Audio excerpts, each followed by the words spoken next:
How difficult was it for you to decide kind of where, when, how, and why you were going to pull inspiration where you did? Yeah, and so I will say that the most difficult part to this is like running Tales from the Grid Square. I have like this more or less like infinite pool of inspiration to draw from. Now the challenge to that is I didn't want to rip off somebody's story. I don't want to take like a story you submitted to me and then now turn it into a short story, my own quote unquote original short story, because it's not original. I'm just fictionalizing your non-fictional account. So that was the main challenge.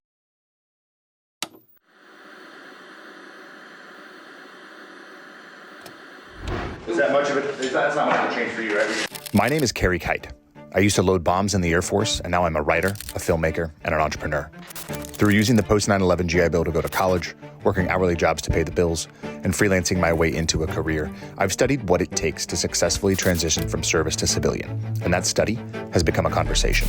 On this podcast, I speak to other veterans, successful artists, and entrepreneurs about their transition, what they did well, where they failed, what they learned, and most importantly, how they applied their skills. Episode 120 features Nick Orton, aka Tales from the Grid Square on Instagram, an active duty soldier and author of The Transcript, a collection of short stories published by Dead Reckoning Collective. Welcome. This is Veteran Made. This episode is brought to you by Go Pills, a nootropic that gives your brain neurotransmitter support both acutely and over time. Those of us that served in the military, regardless of where we served and in what capacity we served, all came into contact with different chemicals, different percussions, and various elements of our environments that have affected our brain's ability to function. Think about your brain's performance and your mental health right now, yes, but think about your future too. We have so much more control over our long-term health than we realize. Visit gopills.com and use code VM15 at checkout for 15% off. That's VM15 for 15% off. Give your brain the neurotransmitter support it needs to perform well right now and over time. All right. Good evening from the great state of Ohio for me. Good afternoon from, am I allowed to say where you're from? Yeah, sure. No. Sure. From the great state of Hawaii, Nick Orton, welcome back to Veteran Made. Awesome. Thanks for having me on. Oh, back on, I guess. Absolutely, man. We are here. Yeah. No doubt. We are here talking about The Transcript, a short story collection by you, published by Dead Reckoning Collective, came out back in October, right at the end of October for Halloween, just in time. And we're recording this a couple weeks later. It's going to be live next week. So just within a month of release. So super exciting. For those who don't remember, your Tales from the Grid Square, on Instagram. So I just want to kind of jump right in and discuss the book. Where do you want to start? Where did you start with this? I mean, I'm interested in the move from curating all of these real life stories that you've received from various service members over the years with their experiences with the paranormal. What made you decide to create some fiction? Yeah, so I'll tell you right now, you've had him on the show, William Biard, Buck. It's really kind of started with him. He kind of convinced me way back, like while I was still running the page, I was writing articles. I found I enjoyed that, writing articles, dabbling into some poetry. It was actually Buck that got me, convinced me. He sent me like a link to, there was a publishing house doing a call out for short stories, kind of horror, and they had a theme, and I believe the theme was like superstitions or tradition and stuff like that. So he just like, hey, I think you should do it. Like, I think you can write a really good story.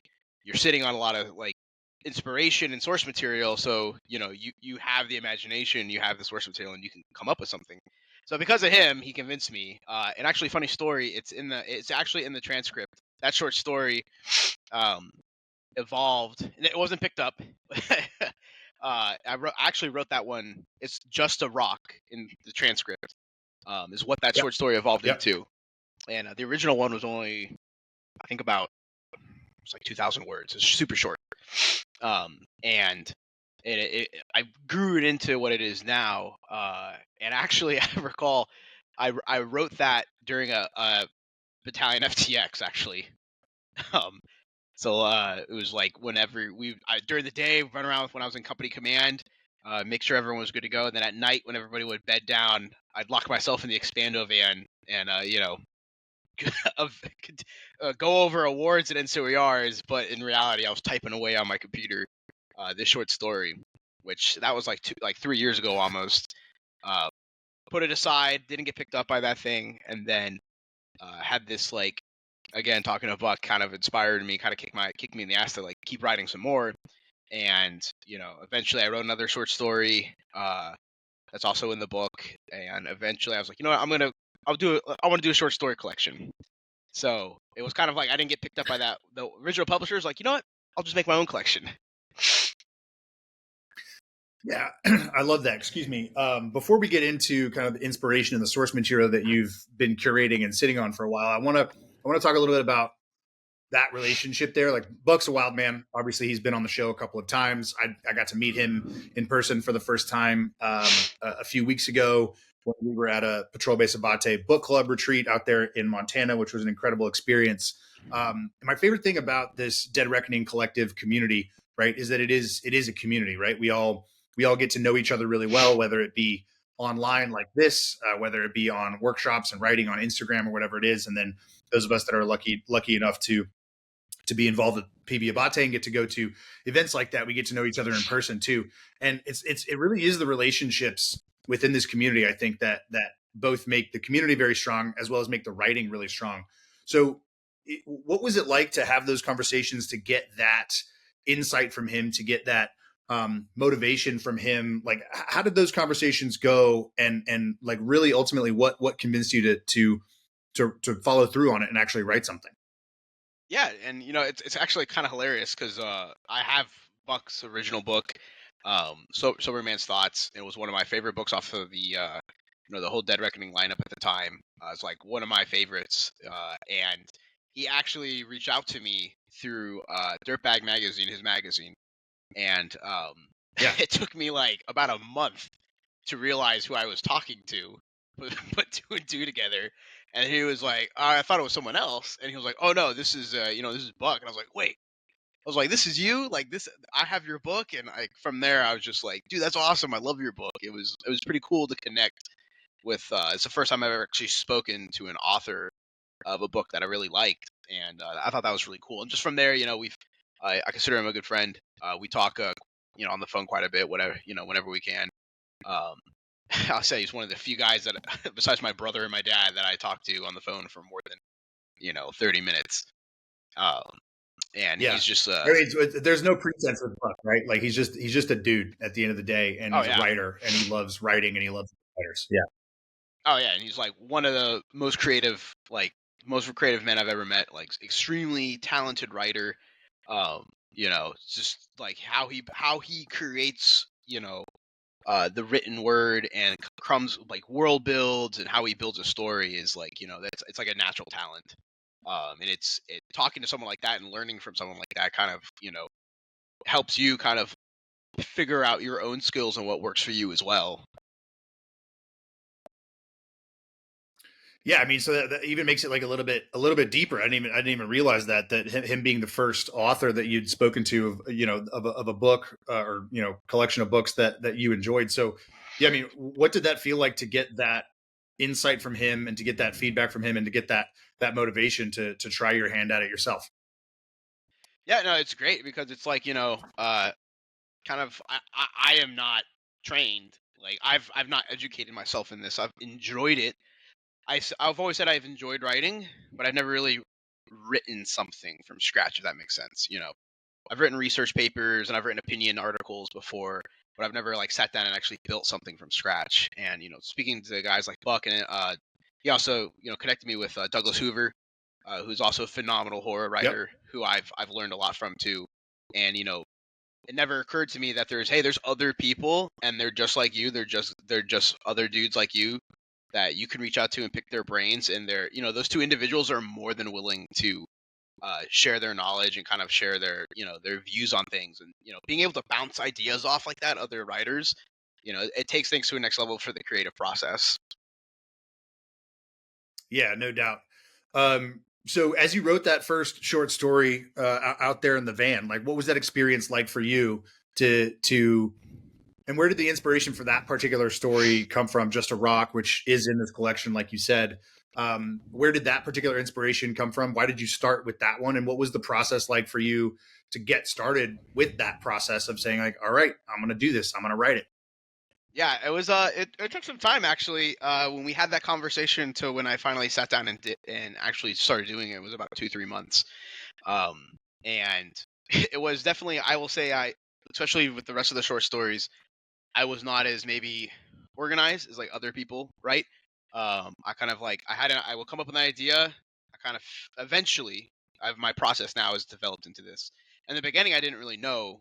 I didn't have a process. I just was like, I start typing. I kind of know what I want this to go, and then I was like, wait, I want to add this detail. So then I go back and like start, and then it's like really a discombobulated process. Whereas now, I have a little bit better idea of like, this is the story I want to write a story in the vague terms of this, but I know how I want it to end. So then it's like a lot of backwards planning from this is how I want it to end. So like, how do I actually now make a coherent story that leads to this ending, with enough twist to keep it interesting. Yeah, so being untrained in that sense, but you've done a lot of, like you said, opinion writing, and I'm sure you've done a lot of technical writing in the military. What was it like for you to figure that process out along as you go, knowing you've got a beginning, knowing you've got an end, and filling out the middle? How did that feel? It's actually, I never really thought about that, and it's funny you mentioned the professional writing. So I will tell you, as a young lieutenant, when I was given a lot of like writing projects by my battalion commander, brigade commander, I was always told I sucked at writing because I if it Hmm. was anything about me, if I don't like the topic I'm writing about, it's going to be very lackluster. Like I have to, I have learned that I have to enjoy what I'm writing about, or have any semblance of interest in it, to actually put something together. If not, I'm super stubborn about it. Now I've gotten a little bit better. Having been in the army a little bit more, and you kind of have to swallow that pride. But in the beginning, I will definitely tell you, if I didn't like writing about it, I was I was like kicking and screaming to like not write about it. So then, was this process just like, did you get some motivation and some momentum from the fact that you were writing about a topic that you enjoyed? Yeah, and absolutely, and the general theme that the collection was asking for was like superstitions, and so like I live in Hawaii. I've been stationed in Hawaii for the past like 4 years. Um, and it's one thing I've learned about this place is it's an extremely kind of spiritual place. It's very mystical. There's a lot of traditions from the Hawaiian people here that it's like I've always found superstition and like traditions like that very fascinating. I'm Hispanic, and it's very prevalent on the Hispanic side of my family. But here in Hawaii, there's so much stuff. Yeah. You can't drive outside the gate of Schofield without, or you can't even drive around Schofield without passing some place of historical or spiritual significance to the Hawaiians. Like the land is just filled with it, and that's always fascinated with me. And the Just a Rock story comes from I came in before I was stationed here. Actually, like literally, like 2 years before our station here, I came here on a delayed honeymoon with my wife, and we went to the Big Island. And there's actually, you can look this up, is a legend on the Big Island about taking rocks off the Big Island, specifically in the Volcanoes National Park, the lava rocks. Um, and the park Yep. rangers will tell you it's documented that people mail the rocks back they take off the island because the legend goes if you take it without asking permission, you experience bad misfortune. And they have received rocks back from people that have just told them all sorts of stories about, like I took this rock off and I got in a plane crash and yada yada yada. And well, I don't know if it was coincidence or not, but I will say we did take rocks off the island when we did visit, and it was maybe that was a rocky next 2 years, but who knows? um, so yeah, and that experience, just kind of loving, I've kind of fell in love with kind of the mystical aspect of Hawaii and like how ingrained it is within the soil here. That was my inspiration to write a short story, Just a Rock. And you mentioned earlier that you wrote that story and it was not accepted to the publication that you submitted it to. What gave you the desire to keep going and keep trying and write more, and then decide to build your own collection? Yeah, so yeah, so they and admittedly, it probably wasn't at the best, considering it was my first thing. Wasn't edited, wasn't like, they kicked it back, and I kind of deep down I expected them to, so it didn't hurt that bad. So then I wrote another story for a military science fiction collection that was doing the same thing, and they kicked that back as well because they didn't like the GWAT theme.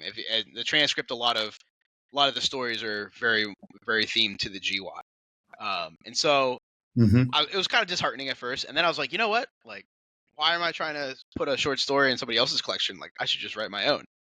Like, how hard could it be? It was fairly difficult to come up with, in the book, 11 short stories that are unique to themselves. So that's really what it was. It was like, all right, fine. If you want to include me in your collection, I'll just make my own collection. I love that, right? Because it's like, it would be very easy to say, okay, I'm not good enough. I tried it.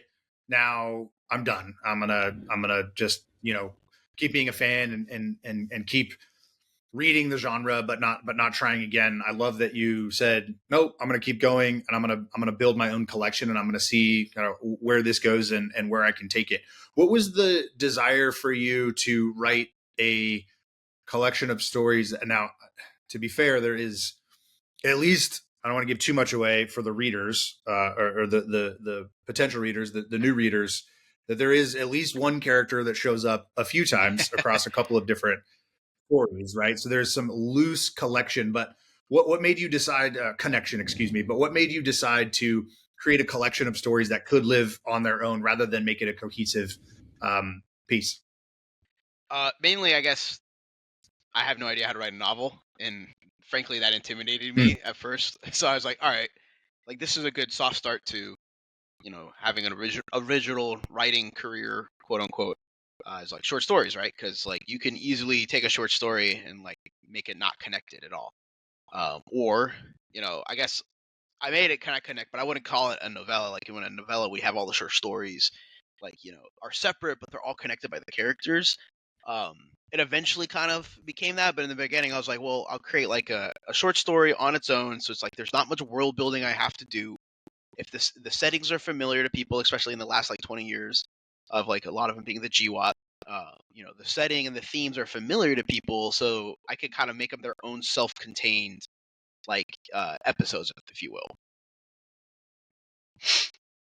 Yeah, I mean, I really enjoyed that aspect of it, and I enjoyed that there was some connection, across a few of the stories that grabbed me, right? Like, made me start to look for some other connections, right? Like, and I don't know if that was your intention or not, and I don't feel like that distracted me from reading the stories, but it definitely gave me a little, like, both sides of it gave me interest, right? It gave me interest that these were an unconnected set of short stories, but then as I started to make a couple of the connections, that also grabbed me, and so it was like a parallel path for me as a reader to go through the stories and look, but not look too hard for those connections, just enjoy each story on their own. Yeah, and I'll say, so at first it wasn't intentional to have, I won't spoil it either, the reoccurring character.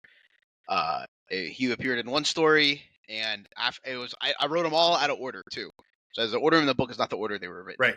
And I think I forgot I had him in the first story, so I included him real quick as like kind of like a way to carry the story. And then I was thinking like, oh, okay, like that would be kind of cool as an Easter egg to put him in there. And it kind of follows the theme. And that way it's like it kind of makes it within the same world. Like the transcript exists in the same universe per se, but the stories themselves are totally separate. Yeah, it definitely had that feel, which I think is, outside of the horror elements and the sort of, it's not really science fiction, but the sci-fi horror, fantasy, like kind of whatever connections there. It also made each one of these stories feel like, all right, well, these are different experiences, fictional experiences, obviously, but they're also representative of different experiences that different service members might have had over the course of this 20-year period, whether it be in a deployed location, whether it be at their home station, right? Like, I grew up in Fallbrook, right outside of Camp Pendleton. So you mentioned Fallbrook and Camp Pendleton in one of the stories. And so, like, that took me to a very specific place. outside of my military experience, just because I have a specific connection, geographically there. But it got me thinking about, well, you've got a story that takes place in Hawaii, you've got a story that takes place in California, you've got stories that take place in Afghanistan and Iraq, and there's some of us, I only deployed to Afghanistan a couple of times, so I went back to the same place twice. But I know a lot of people that I served with went to all of these different places, and some of them were stationed at some of these places that are the home stations in these stories. And it kind of had that connective feel for different service members who can read these stories and connect their own experiences to them, even though they're a little bit fantastical.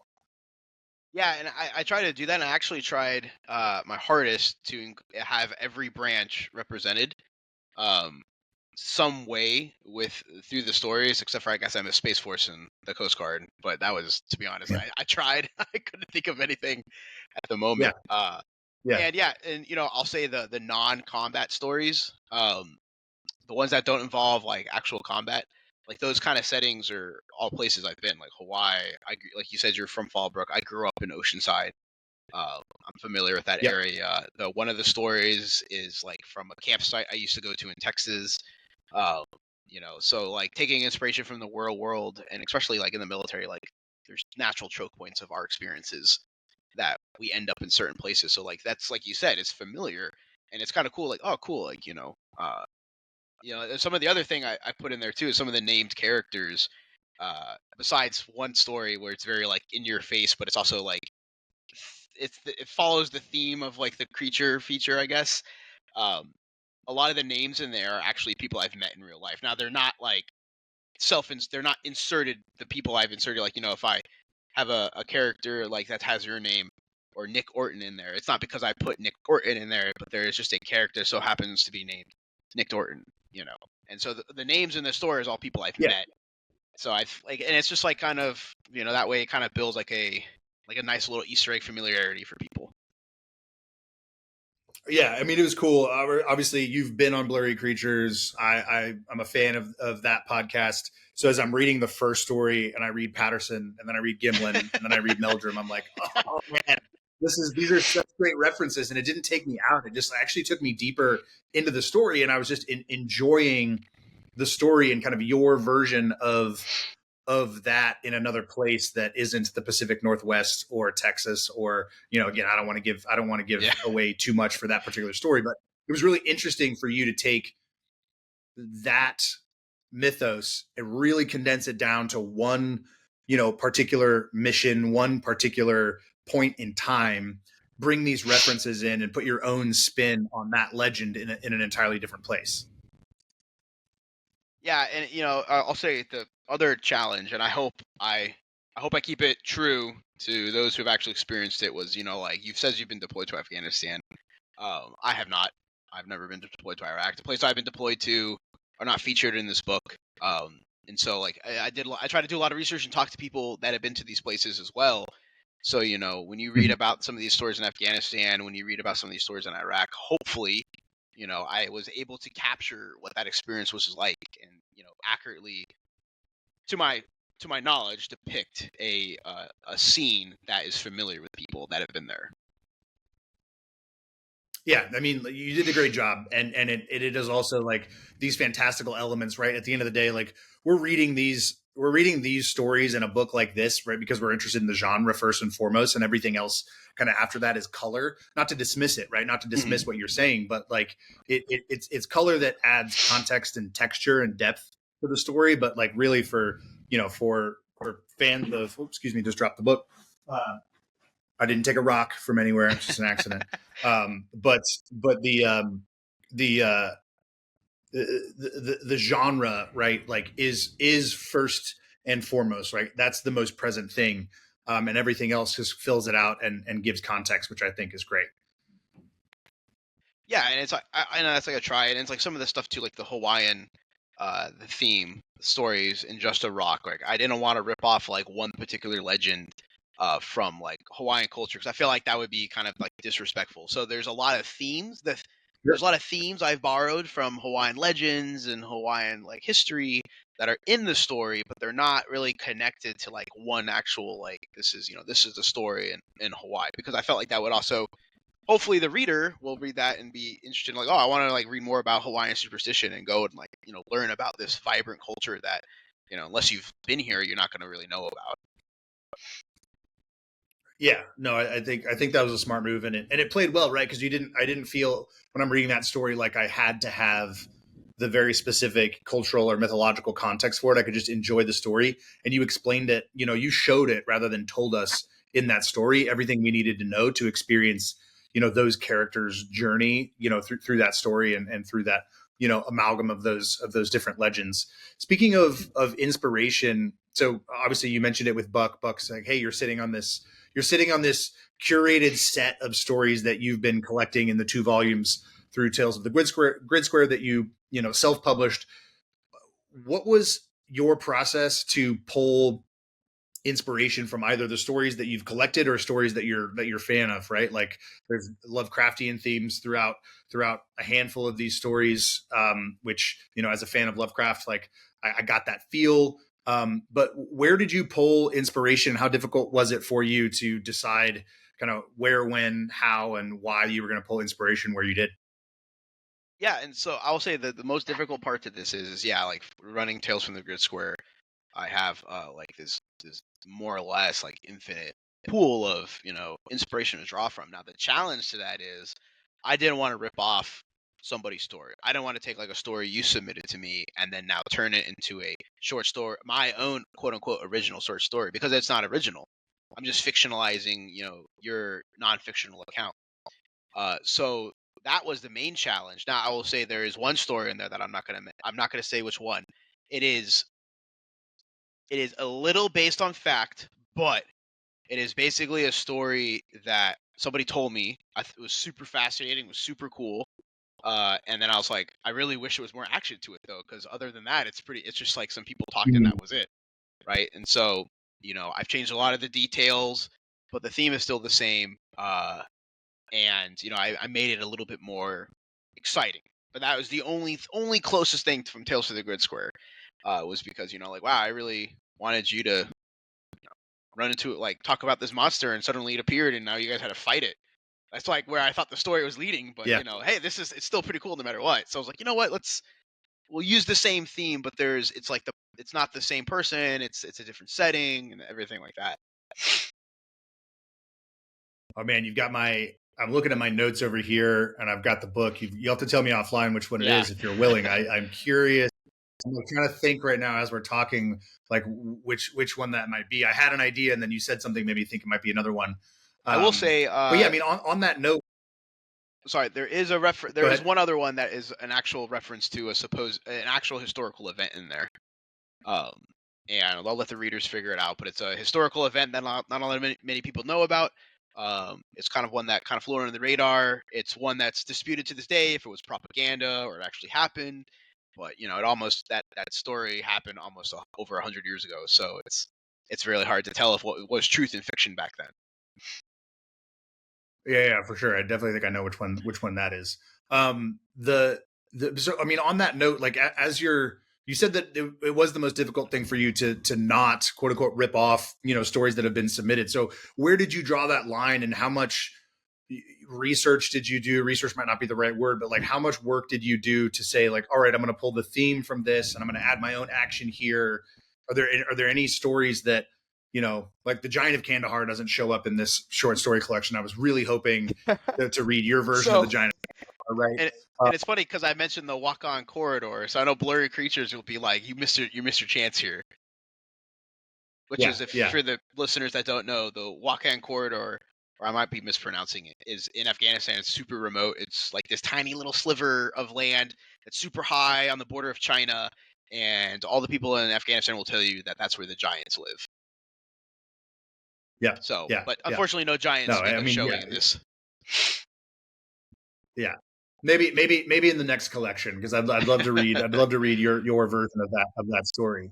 But yeah, I mean, where did you draw that line, and how did you make that determination to decide like where to pull, where to add? You talked about theme. You've talked about theme a couple of times. Like, where did you draw that line? How did you approach that? Yeah, so I wish I still had it. I had a big like it's just a notebook. And I used a couple pages from it, and some of my favorite stories, or as somebody would send me a story, and I really liked kind of like a tidbit of it, I was like, oh, that would be kind of a cool device.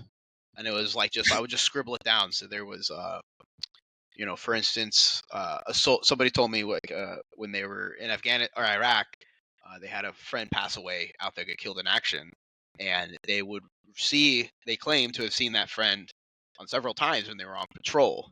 And I was like, oh, how cool would it? Or like there's other stories about guys are under fire, and all of a sudden this like Marine comes out of nowhere and like pulls them away, and as they're pulling their buddy away with this Marine, they notice like the Marine's wearing like the wrong camo from like a couple years ago, the gear is different, and then as they get their buddy to safety and he looks up and that person's gone.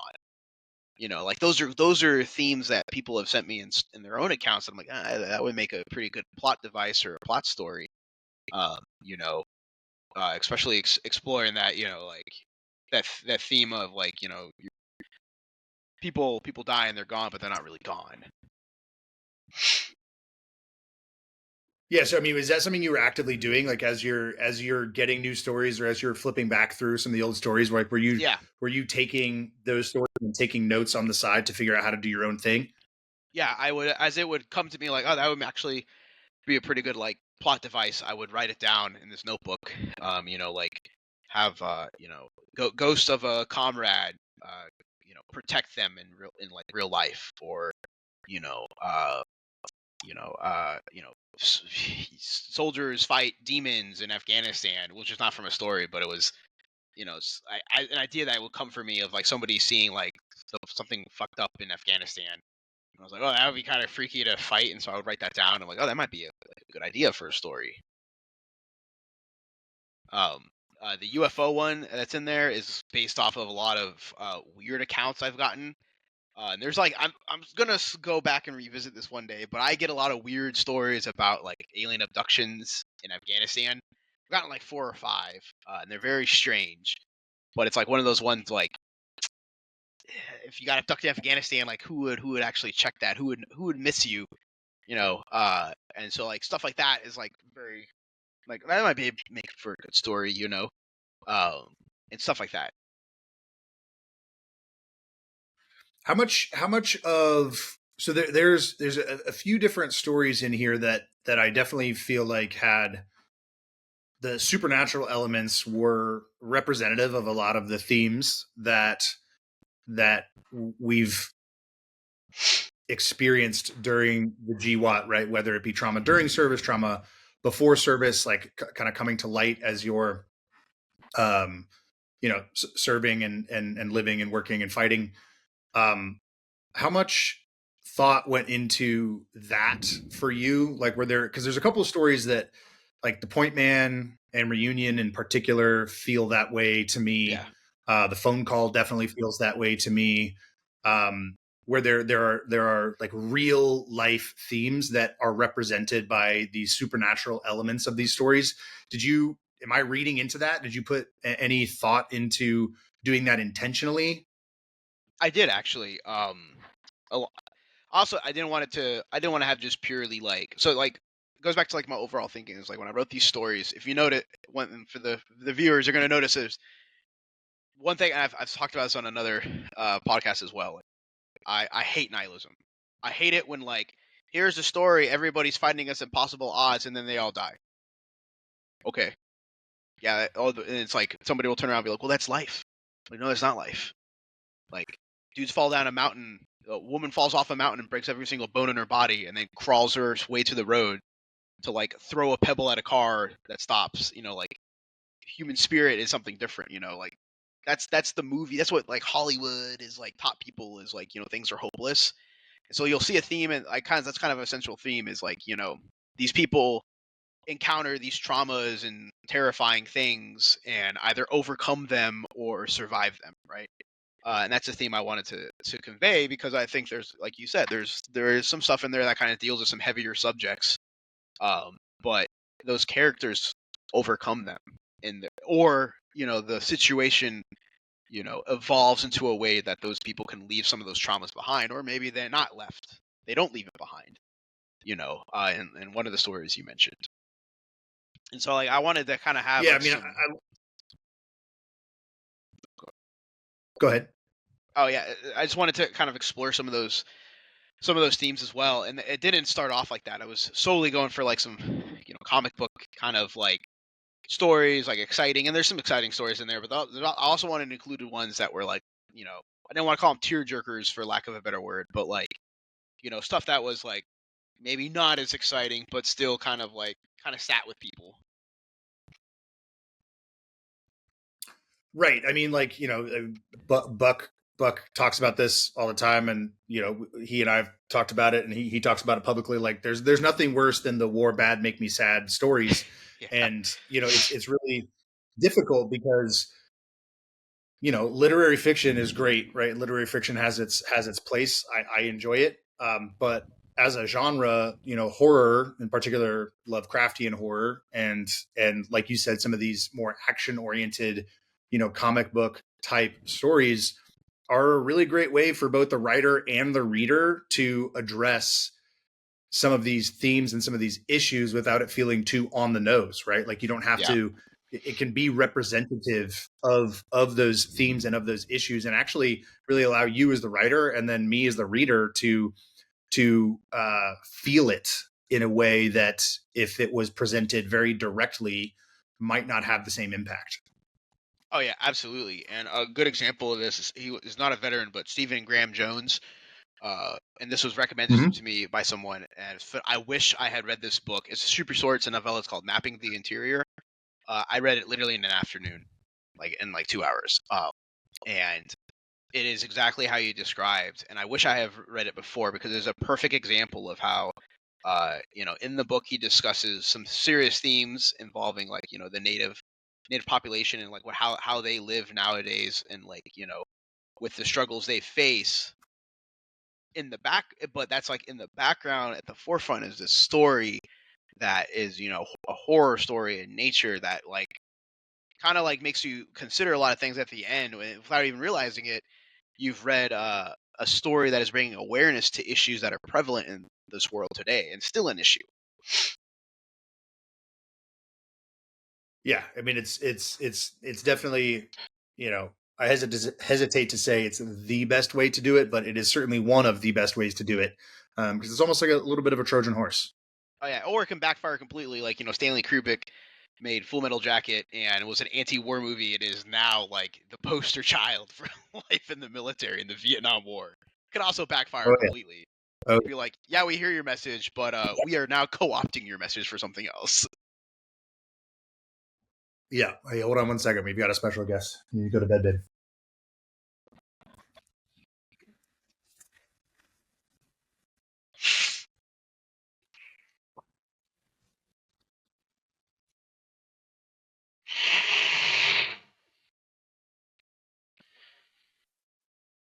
Of course, I went downstairs. Before I came upstairs, I told my daughter, I said, "Hey, I'm going to be recording a podcast while you go to bed, so I'm going to get the hug and the kiss and the I love you now." She said, "Okay." And then, of course, she comes back in and says, "I never got the hug and the kiss and the I Oh, love you. So when you're done with your podcast, please come back." I'm glad to know I'm I'm not the keeping that only in. one. I'm going to say though, no, No, please, because it's I'm great. glad to know I have 3 daughters. Well, now I have 3 daughters, but my 2 oldest, I could do the same thing. And they're like, "You didn't give me a hug and a kiss," and I'm like, "I literally just gave you a hug and a kiss." But okay, like let's come over here. Yeah. Yeah. Yeah. No, I love it. Yeah, she's in the room next door. She probably hears us talking about monsters and all this stuff, and she's like, we're probably going to have a conversation about it. But yeah, I mean, it can be a Trojan horse, and it's a really great way to to address some of those things. And I really enjoyed the way that you did it through a handful of these stories. And I also love that it wasn't all that, right? Like that's like mentioning backfiring. Like one of the ways that that thing can backfire is when it is too heavy handed, when it is too on the nose. And if all 11 of these stories dealt with those things, it would very much feel disingenuous. But because there are such action packed stories, and woven throughout, are some of these thematic elements that can help us address some of these issues. It didn't feel overhanded. It felt very well done. I'm glad to hear that because that was definitely my intent. But it makes me happy to hear that. Hopefully, other people experience the same thing. Yeah, no doubt. So as you were successful putting this together and publishing with Dead Reckoning, what are you working on now, and how are you balancing continuing to curate these stories and run Tales from the Grid Square, and then now being a published author, you have the reps, right? Like you have the ability to do this and the interest to do this. Are you going to continue to write more short stories? You're going to continue to write maybe a novel? How do you view yourself as an author and as a writer and as a maker now that you've accomplished this? Ooh, it's a tough question. You know, it's hard because I don't have an answer because this is not something I expected to happen, right? I still it's incredible. I'm extremely happy that the Dead Reckoning team has published me. I feel like that's like now a mark is like I'm a published author person, if you will. But it's kind of hard because like I have ideas where I want to go, and it is a challenge. I will say I haven't really written anything in the last couple months just because it's just been burnt out. It kind of like, and for me, it's like I'm not someone that can sit there and just constantly write. And I've talked with Buck about this too. Like, for there's different people that have different styles, and like for me, it's like I get an itch, and it's like I have this like sudden desire. So when I wrote these short stories, it drove my wife crazy. Didn't want to socialize. I didn't want to go and talk to the neighbors. Like I put the kids down. I sat down and I would sit with her and just type, but I would just be in my own little world, or I'd be downstairs on the computer typing away at my own little world. But like for me, it's like when it's time for when I want to write and I feel like it's time. Like that's like I'm laser focused in. Like all I can think about at work is like this is what I want to write about. This is what I want to build. And so it gets kind of exhausting for me after a while. And so I think like having a break, and then as you know, I manage Tales from the Grid Square by myself, which has gotten to be bigger than I thought it would be. And I try to answer people's DMs and interact with people because I think that's important as well, especially since a lot of them are just young soldiers. Um, that's another. It's a lot of work too. But to get to your question, I still want to write. I have actually. It's funny you mentioned about writing short stories. I am working on a novel. Like I'm working on a hopefully what would be a series, kind of in the same vein as the transcript, kind of that military collision course with the paranormal. Trying to create some unique stuff for the future that would be enjoyable. Uh, but I actually was recently thinking about like, yeah, I should make like a sequel to the transcript, like with some of these characters appearing in like some stories. Maybe it's not like main characters, supporting characters, but like you said, creating like this connection in this world. And I've been writing some ideas down and having some ideas lately. And so maybe I feel like it's about time, which is horrible timing because I have a newborn. So sleep is not a thing Yeah. right now. Yeah, no doubt. I mean, what's great about that though, and I'd like to unpack it a little bit more if you're willing. Yeah. The vast majority of our audience are not people who do this for a living, and this is the only thing that they do, right? Like a lot of us write. I hesitate to say on the side. Like I can already hear Keith as he's listening to this episode cursing me, and then he's going to give me a call, and we're going to have a talk about it. But um, you know, you're a writer if you write, right? But if the if if there are people out there who have an interest like you do in this genre, whatever that might be for them, for you it's horror. For them it might be something else. But they're parents, they have a job, maybe they're creative in their job, maybe they're not, and this is an outlet for them. How do you think about where you are right now in life as a dad, three kids, a newborn, working full time in the military, but still having this itch? Like, how do you think about scratching that itch and using the time that you do have to do it and to do it as well as you can without overwhelming yourself or your wife, as you were saying? Like, how do you think about that moving forward? Yeah, and and that's it's a tough challenge. But I am for the people listening to this that are maybe like, oh, I could never do that. Like, yeah, you can. Like, and I hope he's listening to this now. But like, my dad has always expressed to me he's wanted to write, and he has a very good idea, I think, for a book series based on his own experiences. Uh, just sit down and do it. Just do it. Like I did it. And for the listeners, not only have I've done an original work with the Transcript, but like I've self-published 2 other nonfiction collections, and I'm working on a 3rd one right now too. Like I'm a busy guy behind the scenes, but if you set aside the time and make the time, you will. And yeah, I'll be honest with you. There's some nights, like the last couple of months, I did not want to work on anything. I've either played World of Tanks or I've built models because I'm a nerd. I like Warhammers. So that's like my outlet. And it's important to have those other outlets. But like when I was locked in and I was doing these things, like every night I would just put the kids down.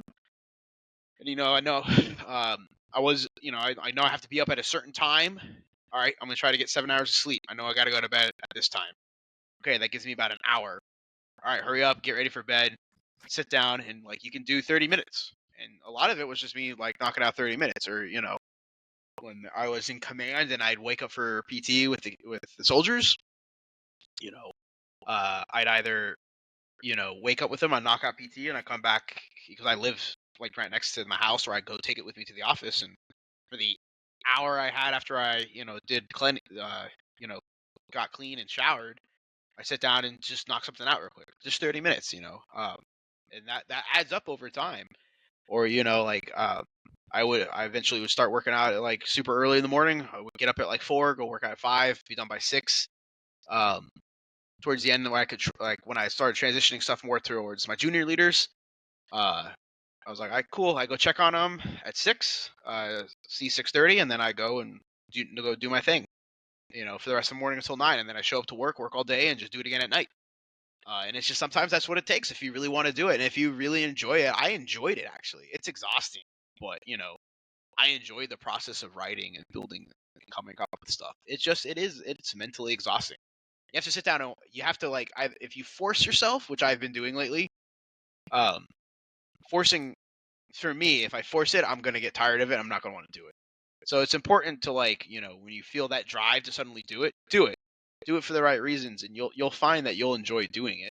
But if it's like for me, it's like, a lot of people know I keep it anonymous. I have nothing to hide, but like I don't want to be another influencer just churning out content, right? Because then I feel like it's for me, like it will be more of a chore and not as authentic as like how I do it now. Yeah, I think that's a great way. That's a great breakdown, and it perfectly answers the question, because I think there's, chunking it out like that, right? Like getting it in when you can, scratch the itch, right? Looking at it like an itch is good. Like scratch it. If you scratch it for 30 minutes, scratch it for 15, scratch it for 10, scratch it for 5, right? Yep. Like knock some things out in your notes app, or knock some things out on the laptop on a document, like whatever it might be. It's really easy to get overwhelmed thinking that you're not doing it correctly, not thinking you're doing enough, and not trusting the process that you have available to you on a daily basis. And exactly. And like I live in my notes app on my phone. I am terrible at writing stuff down. Like I've tried to do the notebook, terrible at it. Terrible at it. I like have no motivation to sit and put pen to paper as much as I just freaking want to, because I love the idea of handwriting. Yeah. But my note section, I live in that. Ideas, poems, prompts. I'll record stuff to come back and visit later. And it's like, to your point too, like there is no right or wrong way to do things. And I'm going to oust myself as a super nerd here, right? But like, I like to paint Warhammer 40K novels or 40K models, right? And there is so many people out there that will tell you like, you have to do it this way. They have to look like a work of art. And it could be very, frustrating. And it could also be very off-putting to people. And to be honest, I just enjoy painting. I like doing it. I like paint my own pictures sometimes. I'll just do it however I want. And if you think I'm wrong, like, I don't care. Now, if you have hey, I think you're wrong, I think you should look into, it's not like, hey, I think you're wrong, but I think you'll find if you do this, it'll be just that much better for your work. That's the type of criticism I respond to. If you were to tell me like, hey, your writing style sucks, but if you do this, if you add this little piece into it, like you're just missing this puzzle piece, and once you put that puzzle piece in there, you have an entire picture. Oh, okay, I didn't think about that. A perfect example. David Rose is my editor. He's also another author. Superb as like coaching me through the process. Like he was as going through the edits. he would leave me notes like, "Have you thought about doing this? Like, this is what if you do, or hey, I see what you're trying to do with the story, but I think it takes away from the rest. Delete this part. If I would delete this part, the choice is yours." Stuff like that is important as well too, because he's not saying I'm doing it wrong. He's just saying like, "Hey, there's a way to make this look better," and I'm all about that too. You know, constructive criticism is very important in the creative process as well. But there is, going back to what I was saying, there is no right way to do things. It's just whatever you feel is right, and then you can help people. It's refining what you think is right down to something that is going to be pleasing for people to view. Yeah, I think that's right. I'm a big fan of David's. I'm reading Screaming Eagle's Wings right now. That's the first book I picked up after this, and he's coming on in a couple of weeks. His episode will be following yours after a couple of weeks, which is awesome. And you're also touching on something I think that's really important. I listened to Elon Musk on Joe Rogan a couple weeks ago, and they opened up talking about video games, and Elon brought up a great point, which is that and I'm not a gamer really, and I'm very few people are a gamer at the level that he is, but the way that he talked about it I thought was really interesting and kind of paradigm shift for me, where it was like, when you can just focus, in your case it's Warhammer, right? When you can just focus on that thing and you're not really thinking about anything else, whatever's happening in the subconscious is happening in the subconscious, but you're just focused on this thing. Getting that rest, getting those breaks, having interests outside of just this thing is super, super important. Absolutely. And I'll say for people in the military as well, I experienced this as well too. It's like you'll have hobbies, and I realized all my hobbies were related to the Army, or the military. Like, I love Tales from the Grid Square, but it's military related. I like lifting weights, but I do it to stay fit for the military. I like, look at history, but it's all military history. And it's like, I realized like, wow, I have nothing outside of this realm, which is okay. But sometimes you do need that break. And, I always tell people, like, when I was like, if I was younger, like when I was 20, I would never tell people I do these nerdy things I do, right? But because, oh, that's not cool. Like, well, now that I'm 32 and I can speak my mind and whatever, don't be afraid to, if you want to write like about something stupid, or you want to paint like something crazy, like, and people tell you it's uncool. I shouldn't say stupid, but you know what I'm getting at. Like, yeah. Who defines cool? Like, is some nerd just going to tell you like what's cool? Like, no. If I think, and I like, my brother will roast me all the time for my hobbies, but you know what? Like, it's fine. Like, I don't need someone else to tell me what I think is cool. I don't need someone else to tell me what I think is cool to write about or cool not. Now, there's people that can give me plenty of suggestions, right? But there's nobody that defines cool, right? Cool is what you make it. Your hobbies are what you make them. If you like to knit, like I knew a captain that knitted in like during lunch, and people try to flame. It was a flame him. I was like, no, knitting's badass. Like, I want to learn to knit. Like, that's cool. Like, don't let people tell you like what is cool and what's not cool. Because especially if you're in the creative process in the military, you say you write poetry, people are going to be like, oh, that's lame. I'm like, okay, all right, Sergeant First Class, Schmuckatelli, like, who makes his kids call him Sergeant at home, like, get out of my office. Yeah. Oh, I mean, Mason Rodrig learned that really quickly when he wrote, when he was writing on Instagram, and then obviously published Rock Eater with Dead Reckoning, right? Like, he talks about that all the time. Like, when he was writing poetry, didn't know how it would be accepted by the rest of the Marine Corps, obviously, at least the platoon that he was in. And then it turns out all these guys were like, oh my gosh, dude, you are talking about our experiences in ways that I've never even thought about before, but you speak directly to my experience, and I never would have thought it'd be poetry, Oh yeah, absolutely. And like, there's definitely, I think, a lot of times too, that's like, this, people will surprise you. There's a few people that I've like read like my stories and whatever that know I do Tales from the Good Square, and like, I've never had someone come and say like, oh, that's dumb, or why are you doing that? They've all been like, oh, that's really cool, that's awesome. Right. Like, I love reading about this stuff. Yeah.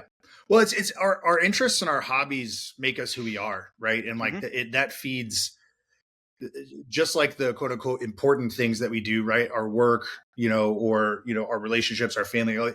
It's all a part of who you are, and your interests are going to drive you to certain places in your life and your hobbies are going to unlock certain things for you, in your life. And as long as they're healthy and you're not hurting anybody, like those things are good because they make up part of who you are. Yeah, and it's like, I think in the military, we're trained to be the best that we can, for most of us at least, to be the best at our jobs we can. And so it's like when you pick up something that's not like you're not inherently gifted at, and it's kind of, or like, like create the creative process. Not a lot of people are, in the military experience with that. If you're not good at it right away and not perfect, like it's just disheartening. Where it's like, no, you don't have to be the best at it. You can like, I love bowling. I suck at bowling. I am a terrible bowler. But you know what? It's not about being good. It's about having fun. Yeah, and I'll win.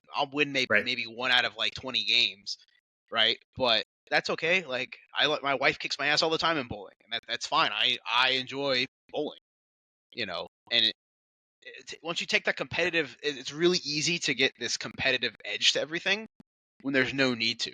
Because in the end, we're all people and we're all here too, and that's especially in the writing community. We're not in competition with each other. That's why, like, I've been able to connect with people like Bug and Duck and Dave and people from Dead Reckoning. Is like we're all in this together. Like we're all creators and we're all writers. Like we have so much to learn and teach from each other. Like if it was all a competition, like we would never talk to each other. But it's not a competition, And if it is to you, you're probably doing it for the wrong reasons.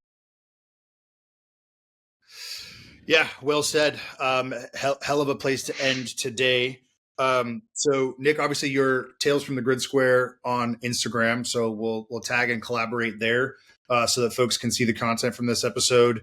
We'll drive traffic to Dead Reckoning Collective's website to purchase the book. Where else can folks find you and your work? Where do you want to drive traffic elsewhere? Yeah, so obviously Instagram is where I primarily work out of. If you want to read the transcript, it's available on Dead Reckoning Collective's website. You can get a cool T-shirt with it, or you can buy it directly on Amazon as well. If you do buy it on Amazon, please leave a review. I would love to start seeing what people think about it on there as well.